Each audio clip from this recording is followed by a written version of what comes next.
Funds of government of India. तो सरकार के पास तीन फंड्स होती है सेंट्रल और स्टेट गवर्नमेंट के पास, consolidated fund, contingency fund and public account of India.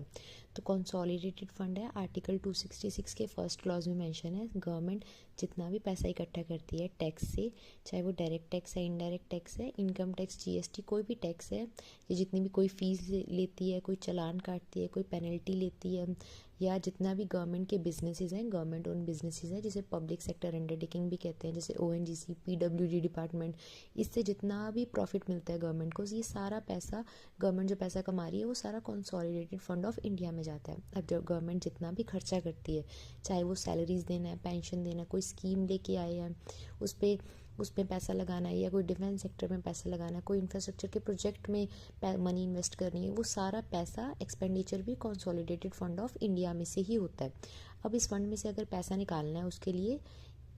Parliament का अप्रूवल चाहिए, एक अप्रोप्रिएशन बिल पास करवाना पड़ता है। अब जो ये अप्रोप्रिएशन बिल है, ये आप समझ लो एक तरह का मनी बिल है, तो ये सिर्फ और सिर्फ लोकसभा में आ सकता है, राज्यसभा के पास बहुत कम पावर है। मैक्सिमम टू मैक्सिमम राज्यसभा इसको होल्ड करके रख सकती है 14 दिनों तक, या कोई सजेशन दे सकती है, 14 दिन बाद ये पास हो जाएगा। तो जब अप्रोप्रिएशन बिल पास हो जाता है, तभी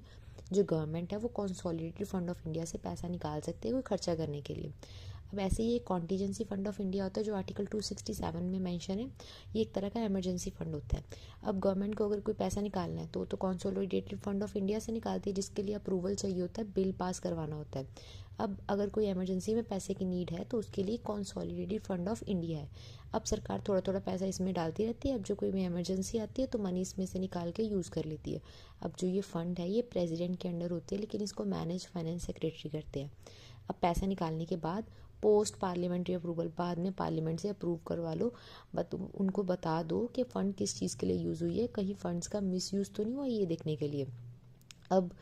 जितना भी पैसा आपने कॉन्टीजेंसी फंड से निकाला है उसको दोबारा डालना पड़ता है कॉन्टीजेंसी फंड से, तो कंसोलिडेटेड फंड से लेके उतना पैसा दोबारा कॉन्टीजेंसी फंड में डाल दो।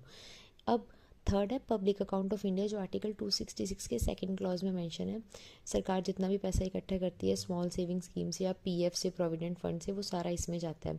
तो ये एक हिसाब से पब्लिक मनी है, गवर्नमेंट एक बैंक की तरह एक्ट करती है, गवर्नमेंट के लिए ये लायबिलिटी है, सरकार को ये जनता का पैसा, पब्लिक का पैसा वापस देना पड़ता है विद इंटरेस्ट। अब ये पैसा का गवर्नमेंट करती क्या है, बाहर की कंट्रीज़ या कहीं बाहर से लोन लेने से अच्छा सरकार इस पैसे को यूज़ कर सकती है, डोमेस्टिक लोन की तरह एक्ट करता है गवर्नमेंट के लिए। अब यहाँ से पैसा निकालने के लिए ना ही कोई पार्लियामेंट्री की प्री या पोस्ट अप्रूवल चाहिए, सरकार कभी भी निकाल सकती है, क्योंकि ये गवर्नमेंट का पैसा नहीं है, ये पब्लिक का पैसा है, गवर्नमेंट को ये रिटर्न करना है। अब एक अथॉरिटी है कैग, तो कैग क्या करता है, जितना भी खर्चा